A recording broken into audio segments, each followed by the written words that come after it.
Après la pédophilie, c'est l'autre crime que l'Église doit affronter. Partout dans le monde, des prêtres abusent sexuellement de religieuses placées sous leur autorité.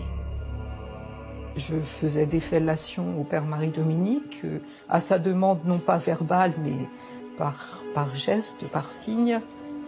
Une femme croyante, une femme mariée à Dieu, qui est alors une femme consacrée, et qui a subi des abus sexuels au sein du monde ecclésiastique, souffre d'une blessure qui traverse toute sa personne et qui met inévitablement en cause sa foi. Dans le premier volet de cette enquête internationale, des femmes et des hommes d'église nous ont révélé comment ces viols endémiques sont passés sous silence. Et les prêtres, systématiquement protégés par la justice du Vatican. Tant que l'Église donnera son pardon sans la justice, tant que l'Église donnera sa compassion sans la justice, eh bien les victimes seront toujours victimes et mourront victimes. Dans la deuxième partie de cette histoire tragique, des religieuses, des prêtres et même des proches du pape François dévoilent comment des sœurs sont sexuellement exploitées jusqu'à Rome et chassées de leur communauté ou contraintes d'avorter quand elles se retrouvent enceintes. Les supérieurs s'attendent avec les prêtres leur donnent l'argent, les supérieurs livrent les sœurs chez le prêtre, c'est la prostitution. La structure de l'Église a quelque chose de fermé qui donne le pouvoir au mâle, aux prêtres, d'une façon absolue et au-delà de tout ce qui est permis. Ça faisait partie un peu de mon rituel, de faire bien attention quand on tombe enceinte. Si une religieuse devient enceinte d'un prêtre, qu'est-ce qui arrive? Ah ben là, peut tout arriver, même le prêtre qui demande qu'elle soit avortée. L'Église catholique condamne l'avortement. Qu'une congrégation encourage une religieuse à avorter, c'est une abomination.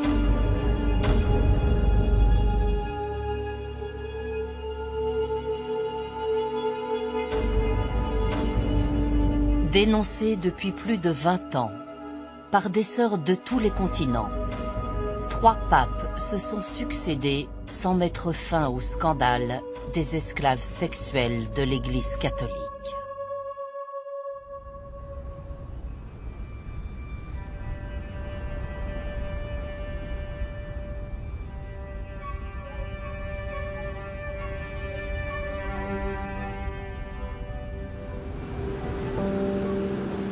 En Asie, en Amérique latine ou en Afrique, dans les continents évangélisés, des sœurs sont réduites à l'état d'esclaves sexuels. En 2017, une religieuse a quitté sa communauté où ses sœurs sont sexuellement exploitées. Depuis, cet ex-missionnaire est menacé de mort par son ancienne congrégation qui redoute qu'elle ne parle. Pour sa sécurité, elle a décidé de témoigner au Bénin, dans un autre pays d'Afrique de l'Ouest que le sien.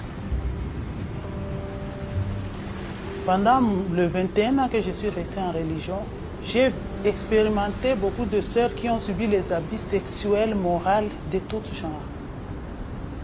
Et tout ça étant contraire à ce que j'ai voulu dans mon cœur pour servir le Seigneur, j'ai décidé de quitter la communauté.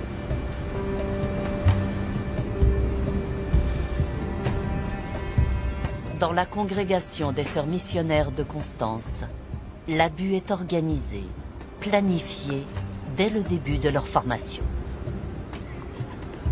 Alors qu'elle était encore novice, la future religieuse a ainsi découvert qu'elle devait coucher avec son directeur spirituel pour que ce prêtre européen l'accompagne dans la préparation de ses vœux. Il me dit que ok, tu vas faire le vœu, je vais vous aider comme j'aide, je peux aider aussi pour organiser la famille, mais il faut économiser les salis. Ah, j'ai dit économiser les salis, c'est quoi? Il dit que j'ai fait avec l'autre, il m'a cité les noms des autres sœurs avec qui tu es. Et c'est là qu'il me dit économie du salis, ça veut dire qu'un prêtre et une sœur, ils peuvent faire le sexe et ils économisent les salis. Moi, je lui ai dit, je ne suis pas en tout cas pour l'économie du salis. Il a refusé qu'il ne va pas m'aider, j'ai laissé par là. Mais je vois qu'il aidait beaucoup de sœurs. Et les sœurs là qui aidaient les familles, ce sont des sœurs avec qui il couchait. Quand les sœurs étaient encore en formation novice, quand ils étaient encore jeunes et novices, il couchait toujours avec eux. Et ce qui me faisait plus mal, c'est les mêmes sœurs là qu'on nommait toujours supérieures. Qui devenaient supérieures de telle communauté, dans tel pays, dans telle province.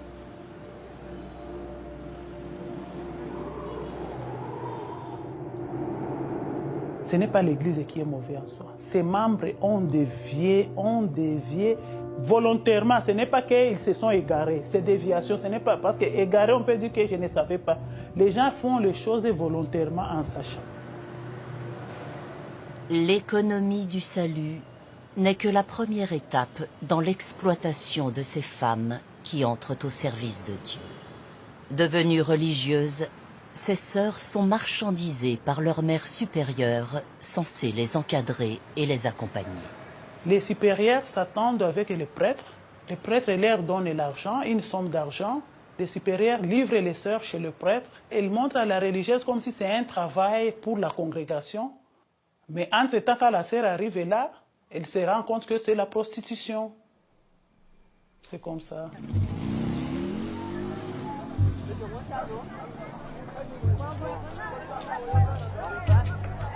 Les mères supérieures, les prêtres, profitent de la misère humaine.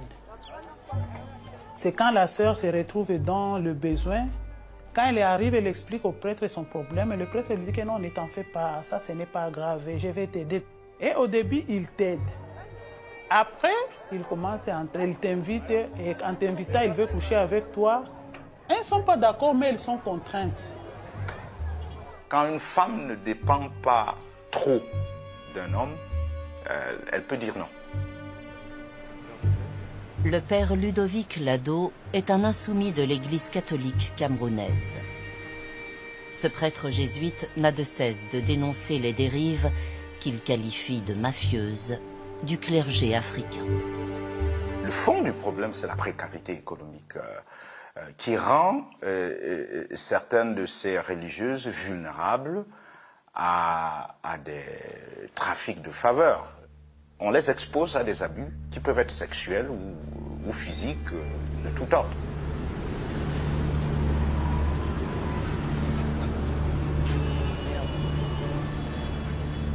Souvent privées de leur pécule par leur communauté, les religieuses du tiers-monde n'échappent pas à l'exploitation sexuelle quand elles sont envoyées à Rome.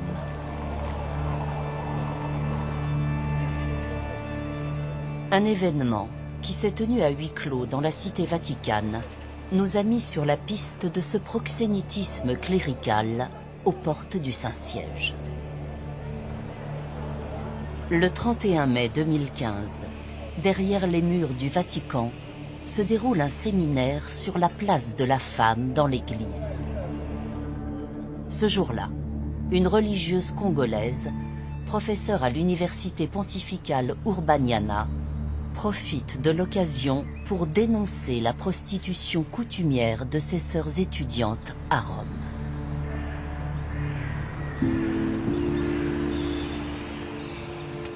Correspondant pour une revue catholique espagnole, Dario Menor était accrédité. Ce témoin extérieur va assister, par hasard, au coup d'éclat de Sœur Rita. Ce n'était pas une intervention spontanée. Il y avait des intervenants différents. Tout le monde faisait son discours, chacun son tour. Et elle avait le sien. Cependant, ce qui doit être souligné, c'est qu'elle voulait à ce moment-là, dans cette réunion où il y avait des gens qui réfléchissent et qui étudient la position des femmes dans l'Église, prendre la parole pour dénoncer globalement ce qui se passait. Elle était sans aucun doute courageuse de parler de ce thème dans cet auditorium.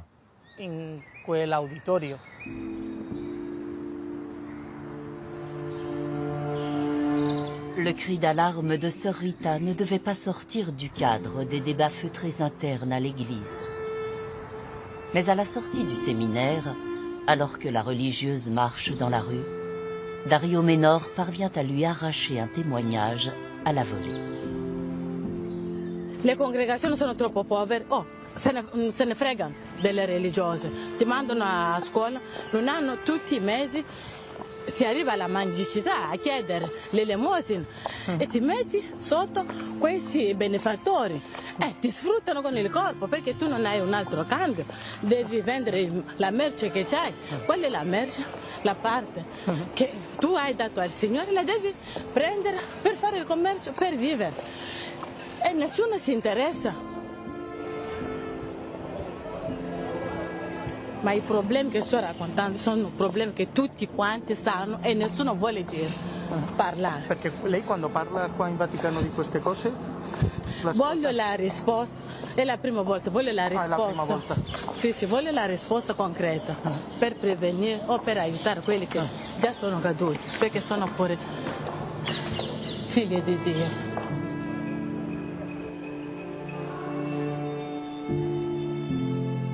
Chez les dignitaires du Saint-Siège, le coup de colère de sœur Rita n'est pas passé inaperçu. Après le séminaire, Monseigneur Parolin, secrétaire d'État du Saint-Siège, a célébré une messe dans cette église. Il a proposé à la religieuse de l'assister dans son homélie.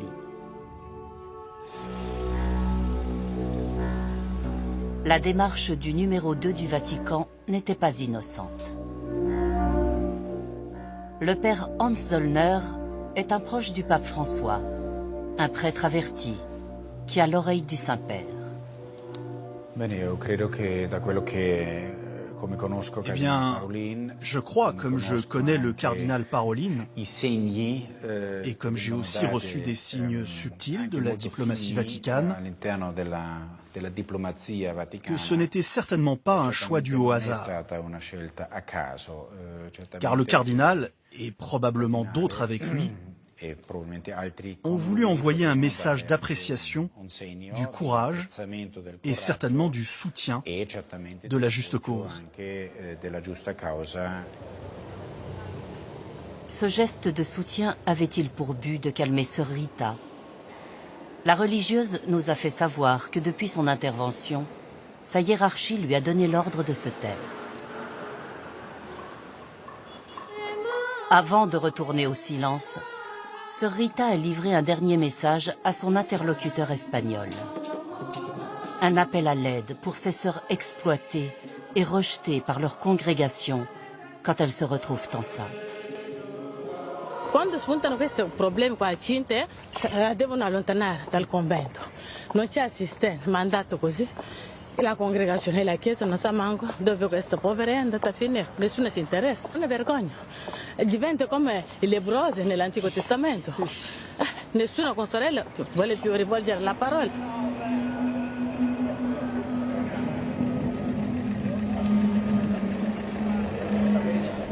La compassion du Christ, placée au cœur de la mission de l'Église, n'accorde pas sa grâce aux religieuses abusées et enceintes. Elles sont traitées comme des impies par l'institution qui n'a pas su les protéger.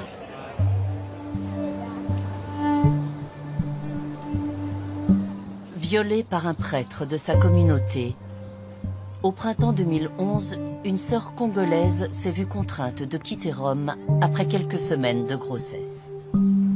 Sur injonction de sa congrégation des Petites Sœurs de Nazareth, cette femme de 40 ans s'est exilée à Pesaro, sur la côte adriatique. Sans argent, sans logement, Grace a trouvé refuge dans ce foyer d'accueil. Pour aider la religieuse désemparée, la directrice lui a proposé le soutien bénévole d'un avocat local. Grace était dans une situation très particulière. La première chose que j'ai su d'elle, c'est qu'elle était une femme religieuse tombée enceinte. Enceinte à la suite d'une violence subie à Rome pendant sa période d'études au sein de l'Université du Vatican. Elle y avait rencontré un religieux de son pays. Et ce religieux l'a abusée. À partir de là, commence évidemment pour elle une situation psychologique très douloureuse qui a provoqué une éradication profonde de tout ce à quoi elle a cru, de son expérience jusqu'alors, de son ego, de sa place au milieu du monde. À l'approche du terme de sa grossesse, Grace s'est tétanisée. Ne sachant que faire, la directrice du foyer écrit à la mère supérieure de sa congrégation pour lui demander conseil. Eh bien, à ce stade, la réponse est immédiate. Presque une déclaration officielle, un ordre de service. Grace doit offrir l'enfant à Dieu. Cette expression est un euphémisme pour lui dire qu'elle doit donner son enfant pour qu'il soit adopté et ensuite qu'elle retourne dans sa congrégation. Normalement, la congrégation doit porter secours à la fois à la religieuse et bien sûr à l'enfant qui est né.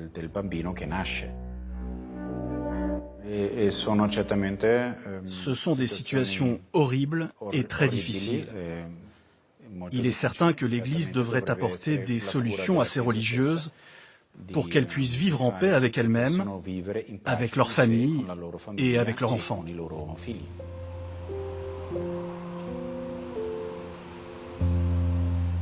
L'Église devrait prendre soin des religieuses violées et de leurs enfants. Mais elle ne le fait pas. Le jour de son accouchement dans cette clinique, Grace obéit à sa hiérarchie. Au moment de l'accouchement, Grace est soumise au formulaire obligatoire pour la reconnaissance de l'enfant. À ce moment-là, Grace vit toujours son vœu d'obéissance et respecte donc l'ordre qu'elle a reçu. Et elle répète littéralement l'ordre reçu en disant à la sage-femme qui la questionne « J'offre cet enfant à Dieu ».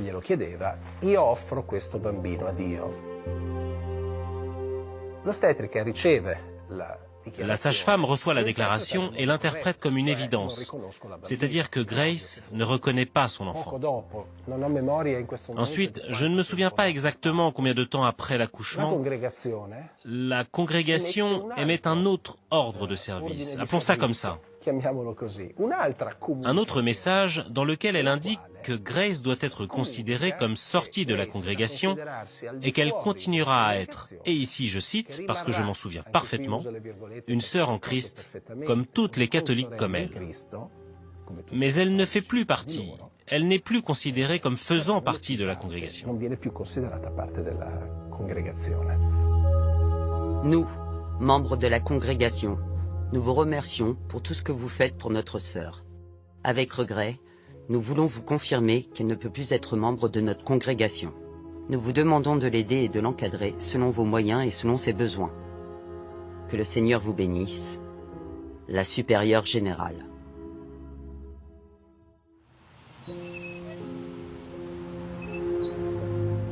En ce mois de mars 2012, Grace a tout perdu.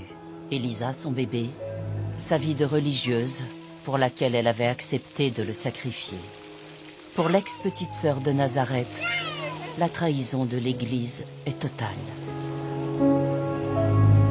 Son avocat entre alors dans une bataille juridique inédite. Retirer Elisa à sa famille adoptive pour la rendre à sa mère. Après 2 longues années de procédure, Grace a retrouvé sa petite fille qui grandit pour l'instant sans connaître le terrible secret de sa mère.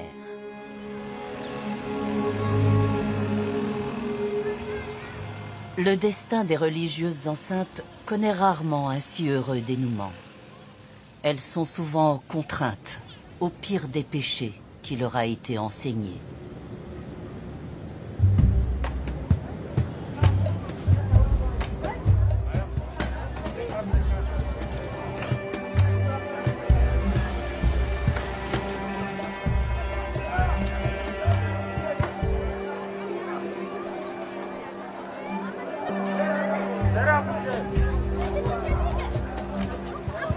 Dans le pays d'Afrique de l'Ouest de Constance, les sœurs abusées par les prêtres peuvent difficilement envisager de garder leur enfant.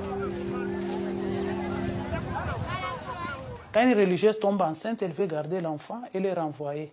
Et quand elle est renvoyée comme ça, parfois on ne lui donne rien. Chez nous en Afrique, tomber enceinte sans être religieuse, c'est déjà un scandale. En plus, être religieuse, on te voit comme un diable, tout le monde te rejette, même en famille, beaucoup de primes. Moi, je connais une qui est partie comme ça.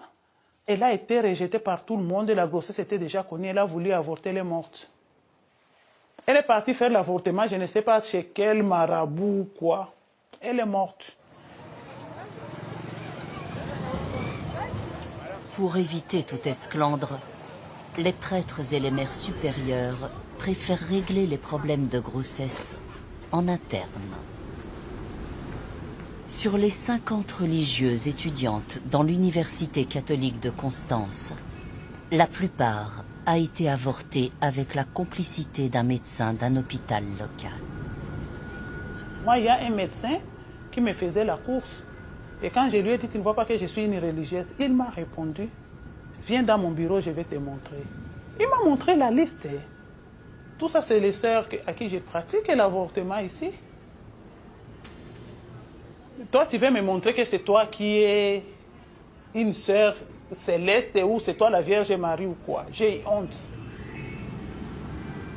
Le nombre de ceux qui ont été violés sans être enceintes, je ne connais pas. Mais celles qui ont avorté, après d'être abusées par le prêtre, sont 32. Là où on pouvait avoir une cinquantaine seulement de religieuses.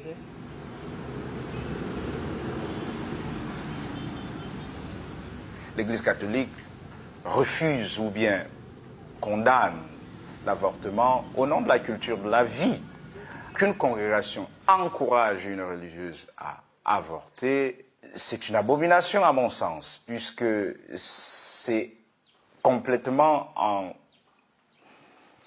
déphasage avec ce qu'est une congrégation et ce que l'Église défend et ce que je ne vois vraiment pas quel est le projet derrière une telle démarche.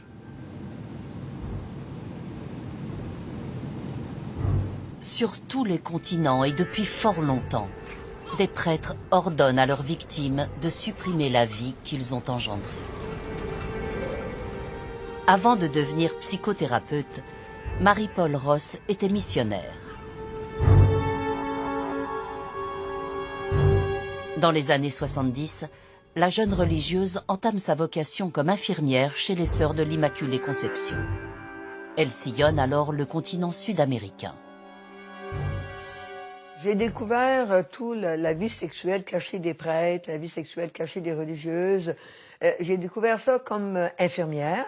Quand j'étais au Pérou, j'entendais des femmes qui avaient des relations sexuelles avec le prêtre, d'autres qui avaient souffert un avortement suite à une relation avec un prêtre, que le prêtre les avait conduits à avorter. Ça finissait plus, là. C'est inacceptable. Les gens font des vœux, les gens font des engagements. Ils savent même pas à quoi ils s'engagent. Depuis plus de 40 ans, la religieuse psychothérapeute se confronte à cette sexualité refoulée qui mène les hommes d'église au pire. Dans sa mission de rédemption, la sœur rebelle examine parfois la conscience de quelques prédateurs repentis. Aujourd'hui, elle se rend à Québec pour suivre la thérapie de Roland. Roland, c'est particulier. C'est un prêtre qui a eu énormément de déviance sexuelle. Lui, adulte, comme prêtre, il a pratiqué une sexualité vraiment déréglée. C'est un des rares prêtres qui a demandé de l'aide, qui a choisi de se mettre debout et de parler clairement de ce qu'il vivait et de dire clairement qu'il regrettait énormément tout ce qu'il avait fait. Elle était sous ton emprise, elle était comment cette femme-là? Elle était certainement pas consentante. OK. Oui, parce qu'elle disait qu'elle voulait pas... c'était pas ça, qu'elle était pas venue pour ça. OK. Alors ça, j'ai eu le temps de l'entendre, puis... T'as entendu ça? Oui, oui.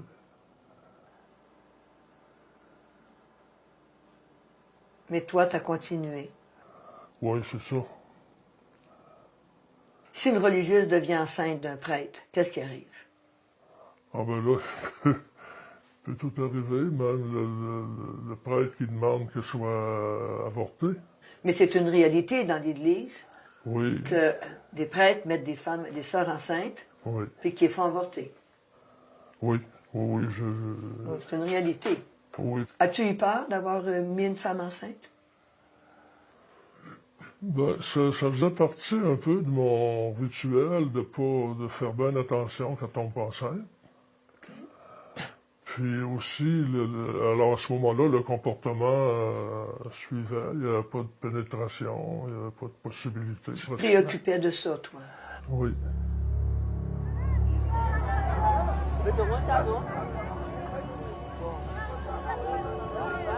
Seul Dieu est maître de la vie. Du premier concile de 1312 jusqu'à l'encyclique de Jean-Paul II en 1995, l'Église a toujours affirmé que l'avortement était le crime le plus abominable, un meurtre délibéré, passible d'excommunication. Que dire alors des avortements pratiqués par l'Église au-delà même du délai légal, comme ce fut le cas pour Rose, une religieuse proche de Constance, avortée à son 8e mois de grossesse. La supérieure a déjà dit à tout le monde que c'est l'unique sœur qui est vraiment modèle. Et la voir enceinte, ça va faire les problèmes. Alors la supérieure lui a dit, on va enlever, ne t'en fais pas. Les prêtres aussi ont dit que non, moi je ne suis pas d'accord qu'on garde ça, ça va me créer les problèmes. Et pour elle, c'était déjà une grossesse de 32 semaines, c'était un enfant vivant. Mais on l'a d'abord arrêté le cœur pour qu'elle puisse expulser. Et quand elle a vu l'enfant, là, un garçon, ça l'a fait très, très mal. Elle me montrait même la photo du bébé. Elle me dit que c'est quand le bébé est sorti, mort. Mais entre-temps, la supérieure lui avait donné déjà une promotion. On l'a fait directement conseillère provinciale. Mais malgré ça, je sentais que la joie qu'elle avait avant, ce n'était pas elle. C'était une fille joviale. Mais à un certain moment, j'ai senti que ça laissait quelque chose en elle.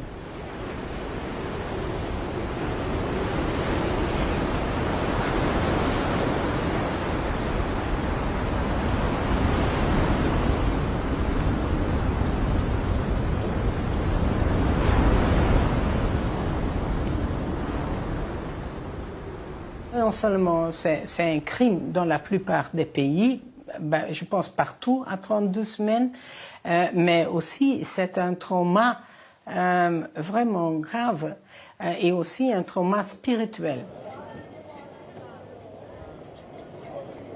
Carline de Mazure enseigne la théologie à Rome. Elle est aussi directrice d'études de Marie Lembo. Cette sœur togolaise achève une thèse à l'université pontificale grégorienne sur les abus sexuels commis par des prêtres sur les religieuses dans les pays d'Afrique de l'Ouest. Leur vie est très difficile, leur vie c'est une vie de souffrance. Elles disent « je suis complètement détruite de la tête aux pieds ». Donc elles sont dans une situation de culpabilité terrible. D'abord par la transgression, et si c'est l'abus, et puis en plus savoir que dans leur sein, la vie a été détruite. Il y a une vie éteinte quoi, qu'elle porte. La thèse de sœur Marie Lembo sera bientôt achevée. Mais sera-t-elle publiée? Car si le Saint-Siège tolère quelques protestations internes, il se révèle incapable de faire son mea culpa sur des actes qu'il qualifie lui-même de crimes absolus.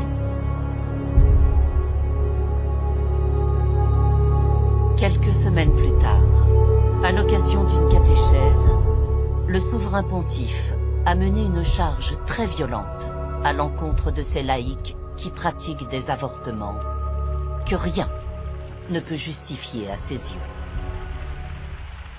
La catechesi di oggi è dedicata alla quinta parola, cioè non uccidere. Si potrebbe dire che tutto il male operato nel mondo si riassume in questo, il disprezzo per la vita. Un approccio contraddittorio consente anche la soppressione della vita umana nel grembo materno. Non è giusto fare fuori un essere umano, benché piccolo, per risolvere un problema. È come affittare un sicario per risolvere un problema. Le pape François ignorerait-il que l'Église a elle-même recours à des tueurs à gages? Il y a plus de 20 ans, 2 lanceuses d'alerte ont pourtant adressé au Vatican des preuves irréfutables sur ce mal qui ronge son royaume.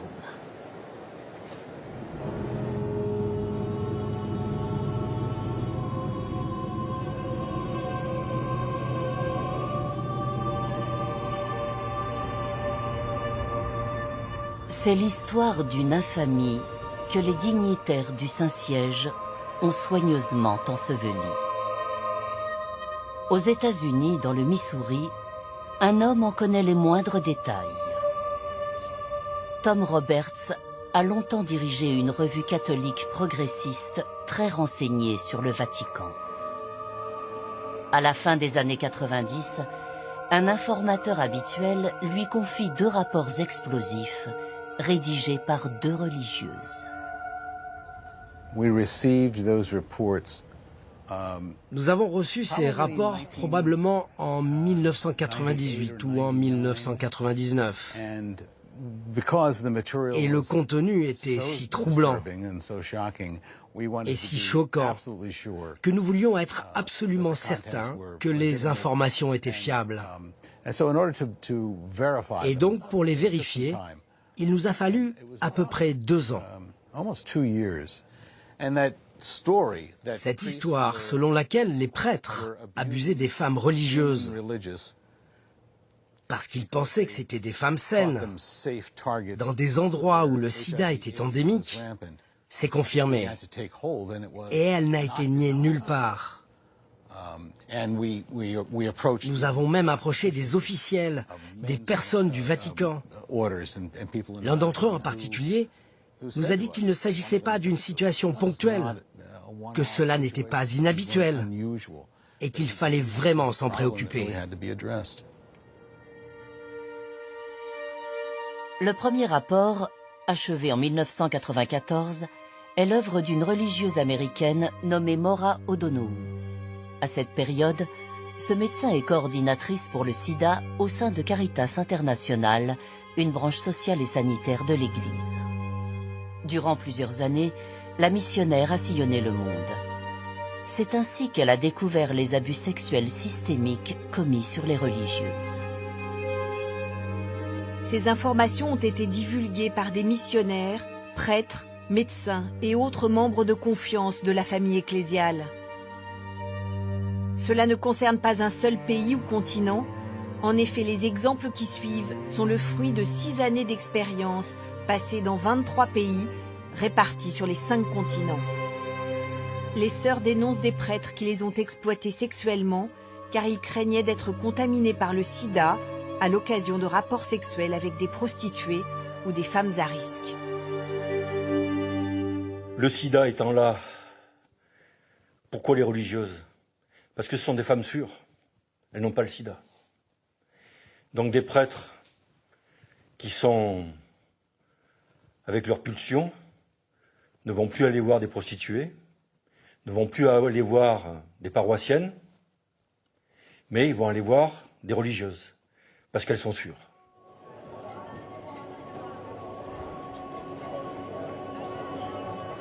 Quatre ans plus tard, en 1998, une autre religieuse, mère supérieure générale des missions de Notre-Dame d'Afrique, alerte à son tour le Vatican.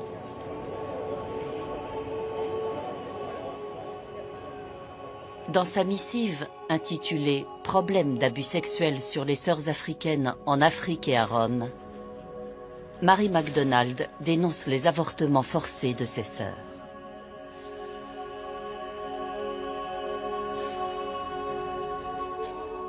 Malgré de très nombreuses tentatives visant à améliorer la situation, elle ne semble qu'empirer.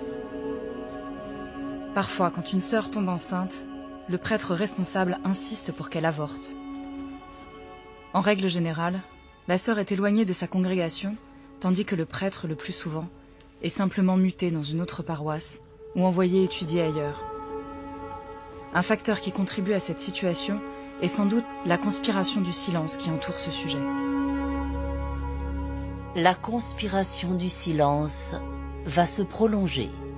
Les rapports confidentiels des deux religieuses vont rester lettres mortes jusqu'à ce qu'une source inconnue les fasse fuiter. En mars 2001, Tom Roberts les publie dans son journal catholique. Je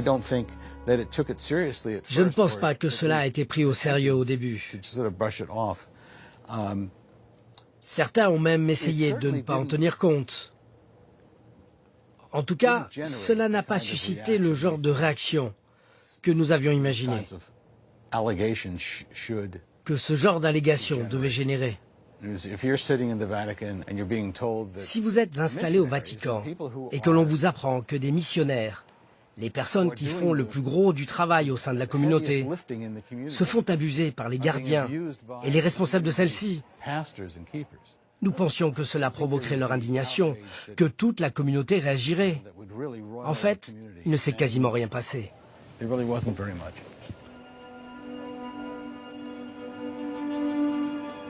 Ce qui s'est passé avec Sœur Nohu et Sœur MacDonald au niveau de leur rapport, pourquoi ça passe pas la rampe?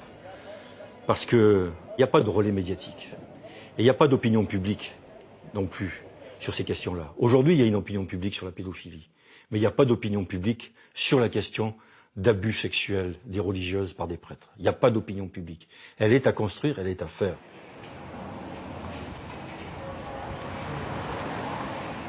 Au printemps 2001, les révélations des sœurs Maura et Marie restent donc confinées aux lecteurs catholiques avertis.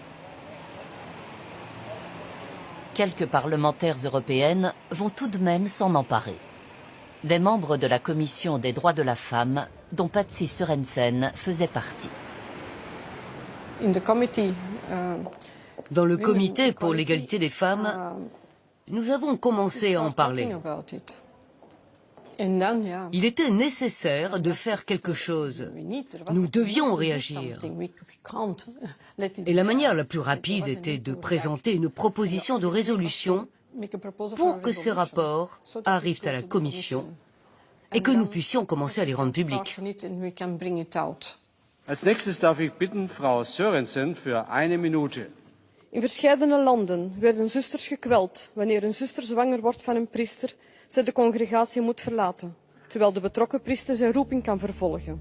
Pour obtenir le vote d'une résolution, la députée et sa commission vont devoir convaincre de nombreux parlementaires et se heurter à une résistance insidieuse orchestrée par les hommes du Vatican. L'influence du Vatican était très forte pour nous empêcher d'aller plus loin. On retrouvait cette influence dans tous les comités et parmi tous les membres de la Commission européenne et du Conseil. C'était très fort. Il y avait beaucoup de lobbyistes au Parlement. Je les ai rencontrés de temps en temps et ils disaient « Oh, ce n'est qu'en Afrique ». Mais ce n'est pas vrai. C'était aussi en Europe, dans les pays d'Afrique, des Caraïbes et du Pacifique. Dès les premiers travaux parlementaires, ces messages de désinformation sont relayés par Joaquín Navarro-Valls en personne, le porte-parole du Saint-Siège, un proche de Jean-Paul II. Pour moi, la réaction du Vatican a été très décevante. Il ne dit pas que le phénomène n'existe pas. Il dit oui, c'est possible, mais dans certaines régions lointaines. Et il faut penser à comment cela se passe là-bas. Ces pauvres prêtres, désolés pour leur comportement, mais c'est normal là-bas. Désolés. Mais dans n'importe quel autre job, ils auraient été virés. Normalement, lorsqu'on accepte ce genre de crime, on va en prison. Pour moi, c'est une honte. Tout ceci est une honte pour l'Église. Une honte pour le Vatican. Et ils doivent le reconnaître. Malgré le lobbying intense du Saint-Siège, Le 5 avril 2001, le Parlement européen vote une résolution qui somme l'État du Vatican de réagir enfin. Le Parlement européen demande au Saint-Siège d'examiner avec sérieux toute allégation d'abus sexuels commis au sein de ces organisations, de coopérer avec les autorités judiciaires et de retirer toute charge officielle aux coupables. Demande que les auteurs de ces crimes soient appréhendés et traduits en justice. Demande aux autorités judiciaires des 23 pays cités dans les rapports d'assurer que toute la lumière sera faite en termes judiciaires.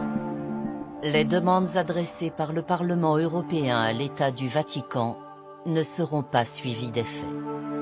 En 2018, face à la somme des preuves et des témoignages recueillis, l'entourage du pape admet que ces rapports étaient fondés et que le mal demeure. Dans ces rapports, il est dit que ce type d'abus est lié à quelque chose qui transcende la réalité locale, la réalité régionale. Eh bien, je suis d'accord, parce que cela transcende au moins les frontières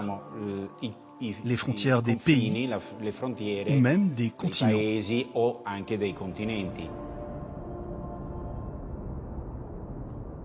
La structure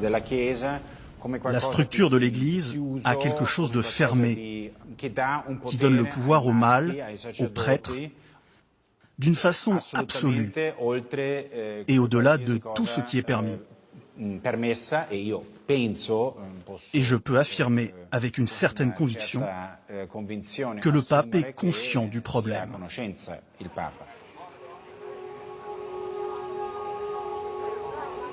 Le pape François réformera-t-il le pouvoir sans limite que les prêtres exercent sur les femmes?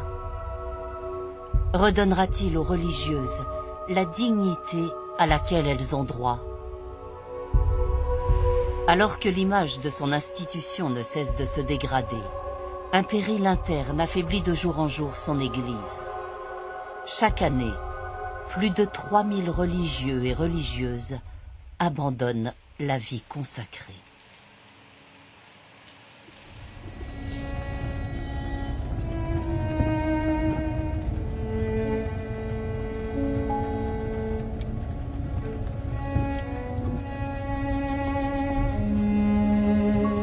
Les brebis désenchantées de l'Église catholique romaine renoncent rarement à leur foi. Elles cherchent à vivre leur engagement à Dieu ailleurs, autrement. Dans le nord de l'Ontario, au Canada, une ancienne religieuse des Sœurs de la Charité fait partie de ces transfuges. Marie Bouclin a découvert l'exploitation sexuelle de ses sœurs lorsqu'elle était l'assistante personnelle d'un évêque. J'avais entendu les confidences de femmes qui avaient été abusées par des prêtres, qui avaient perdu leur foi. Je me disais, comment vont-elles s'en sortir? Comment vont-elles guérir cette blessure à l'âme? Alors je me suis dit, il nous faut des femmes prêtres. Ensuite, j'ai dit, pourquoi pas moi?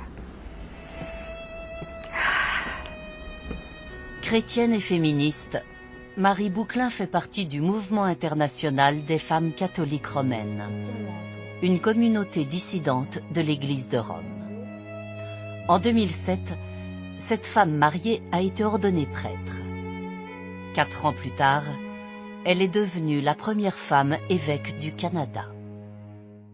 Le pape, tout d'abord Paul VI, mais ensuite surtout Jean-Paul II, ont dit non, pas question de changer la loi. De toute éternité, il n'y a que des hommes célibataires qui doivent être prêtres. Il n'y a rien, ni dans la Bible, ni dans l'enseignement de Jésus, ni Saint Paul, qui dit que les femmes ne peuvent pas être ministres du culte. Une fois par mois, cet évêque sans apparat célèbre l'Eucharistie dans l'intimité de sa demeure.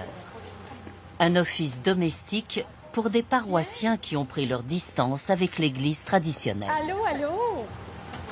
Ça va bien? La hiérarchie de l'Église nous dit qu'on s'est excommunié. Nous, on dit non. Au contraire, on aime l'Église. on veut qu'elle soit plus belle et qu'elle soit meilleure. Reste que les églises catholiques, du moins, ne nous sont pas ouvertes. How are you, Michael? Bien. Puis j'oserais dire que si on vivait à une différente époque, on risquerait quoi? Le bûcher, peut-être?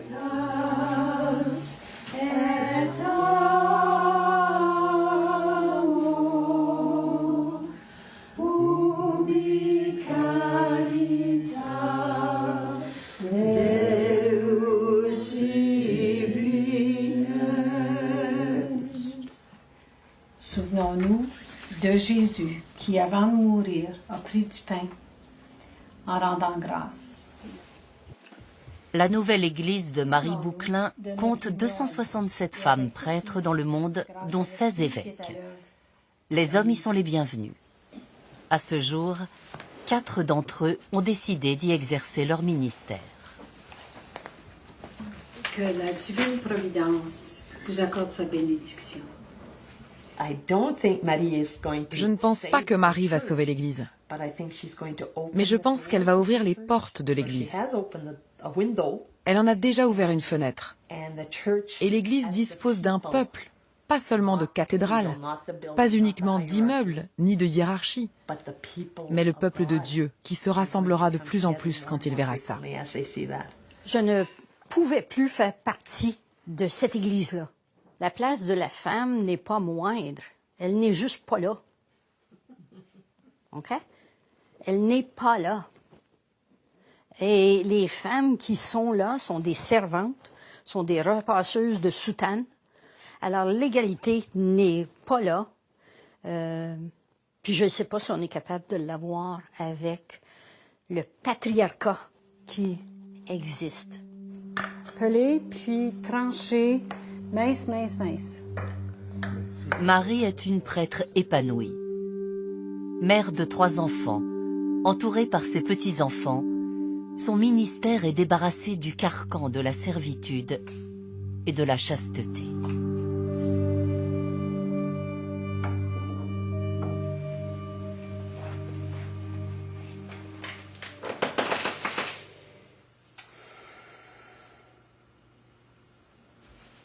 Le célibat pose problème parce qu'il impose une vie contre nature aux hommes qui voudraient être prêtres. L'imposer, c'est imposer un style de vie qui ne convient pas. Donc, on ouvre la porte à toutes sortes de psychoses puis de névroses, etc. Pourquoi imposer des lois qui sont intenables? Si le célibat n'était pas obligatoire, les hommes qui se préparent au sacerdoce auraient une vie équilibrée des relations humaines, des relations hommes-femmes. Il va falloir que ça change. Le pape actuel en est conscient. Est-ce qu'il pourra le faire? C'est une autre question. Le pape enverra-t-il les signes d'un changement qui puisse mettre un terme au calvaire imposé aux filles de Dieu? En avril 2018, 8 mois avant le terme de ce film, nous avons proposé au Saint-Père de recevoir Doris et Michel France afin qu'ils reconnaissent officiellement les souffrances des religieuses abusées et confirment sa volonté de réforme. Nous nous sommes adressés au cardinal Giovanni Angelo Becciu, alors substitut aux affaires générales de l'État du Saint-Siège, en charge de la France. Pour que cette demande inhabituelle soit prise en compte, nous lui avons communiqué en toute transparence l'ensemble des éléments de notre enquête, la liste et les propos de nos témoins.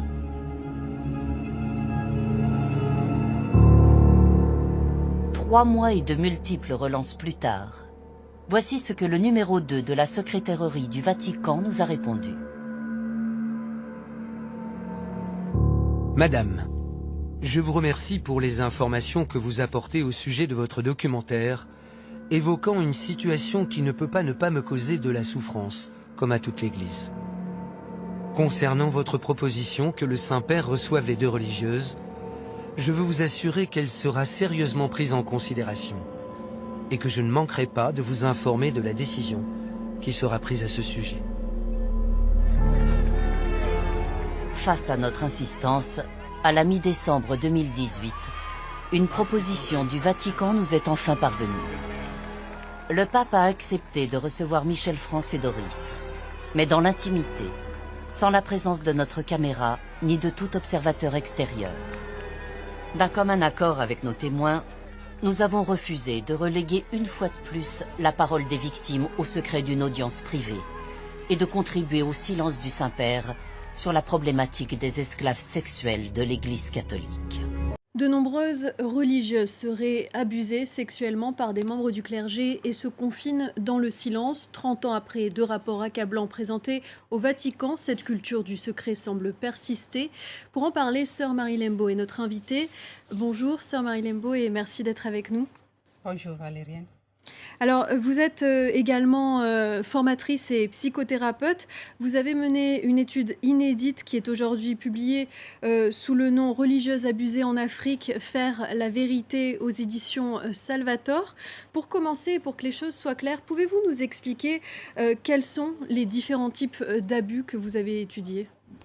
Les différents types d'abus étudiés sont les abus physiques, les abus psychologiques, émotionnels, les abus de confiance, on peut appeler ça comme ça, puisqu'il s'agit, Marie-Michel se passe dans le contexte de la relation pastorale. Le prêtre qui accompagne la religieuse a une supériorité par rapport à son rôle et par rapport à sa responsabilité.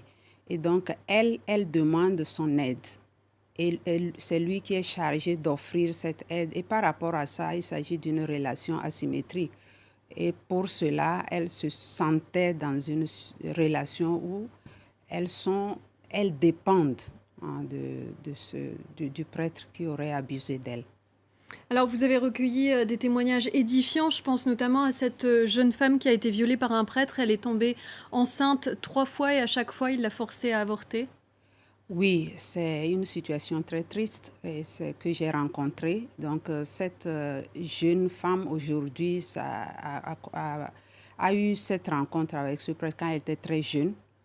Comme dans un groupe de vocation, elle a demandé son aide pour pouvoir l'orienter.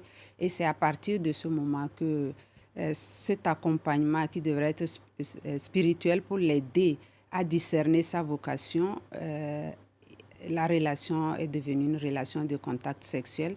Et malheureusement, c'est l'une des relations qui a duré dans le temps où elle a été 3 fois mise enceinte et il lui a imposé l'avortement. Les autres témoignages que j'ai recueillis, c'est des témoignages de viol. Et pour une d'elles, ça s'est passé 2 fois. Et elle a été violée et puis elle a réagi. Et il a demandé de lui pardonner, qu'il ne referait plus ça. Mais ça s'est passé une 2e fois. Les autres situations, ce sont des tentatives de viol ou des relations où elles vivent le contact sexuel mais forcé ou conditionné par cette dépendance dont je parlais ou d'autres dépendances qui peuvent être aussi parfois d'aide ou de soutien aussi financier parfois. Et souvent, ces femmes, elles se retrouvent rejetées par leur communauté ? Sur celle que j'ai interrogée, une seule a été soutenue par sa responsable de communauté pour l'aider à affronter la situation avec le prêtre. Les autres n'ont pas osé parler à la communauté parce qu'elles ont peur de ne pas être crues. Celles qui ont parlé n'ont pas été crues ou ont été traitées d'être celles qui ont provoqué l'attitude, oui, l'abus. Et quelles sont les conséquences traumatiques pour les victimes ? Les conséquences sont aussi de différents niveaux. Elles sont multidimensionnelles. Donc, les conséquences physiques, ça peut être des grossesses donc, et toutes les douleurs que ça peut comporter pour un viol. Et l'avortement avec toutes les conséquences aussi. Les maladies parfois sexuellement transmissibles. Il y a des conséquences psychologiques, le rejet de leur corps, le non-estime d'elles-mêmes, la peur. Et il y a un grand sentiment de honte, grand sentiment de culpabilité aussi, parce que souvent elles se posent la question, qu'est-ce que j'ai fait pour mériter cela? Et donc, ce n'est pas facile de parler. Mais je loue le courage de celles-là qui ont participé, qui ont osé. Et je crois que petit à petit, avec ce groupe et moi-même, on en parle et nous espérons que...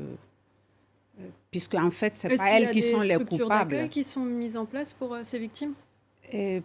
Pas facilement dans le contexte africain. Il n'y en a pas beaucoup. Et c'est pour cela, une de nos recommandations, c'est que les congrégations religieuses se mettent ensemble pour mettre sur place des structures où les personnes, les femmes consacrées ou d'autres personnes aussi peuvent aller facilement et pouvoir parler, trouver l'aide. Quels sont les mécanismes que vous avez décryptés et qui, selon vous, conduisent à ces abus? Les mécanismes sont variés, c'est ce que j'ai appelé les dynamiques qui sont sous-jacentes à ces abus. Du côté des prêtres qui ont abusé, c'est des stratagèmes. Ça veut dire qu'ils ont une manière de jouer sur la vigilance de la femme consacrée. Et il y a aussi créer cette dépendance parfois, je ne dirais pas toujours financière, il y a celle-là aussi, mais une dépendance dans ce sens que je m'occupe de toi. Je suis la personne qui peut t'aider sur ton chemin, fais-moi confiance. Donc, dans ce contexte, elles font confiance. En tant que leader spirituel? Oui, il y a aussi cette familiarité d'être appelé papa même ou frère. Et donc, ça crée cette confiance qu'elle se dit, bon, je suis dans de bonnes mains, c'est une personne qui peut m'aider. Elles se sentent comme ça. Quelles sont les solutions que vous préconisez pour mettre fin à ces abus?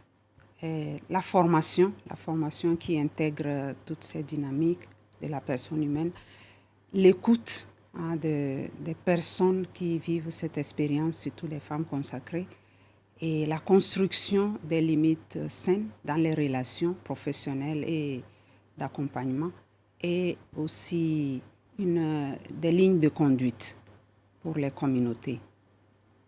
Merci, sœur Marie Lembo, pour ce témoignage essentiel. Je vous remercie aussi. Merci.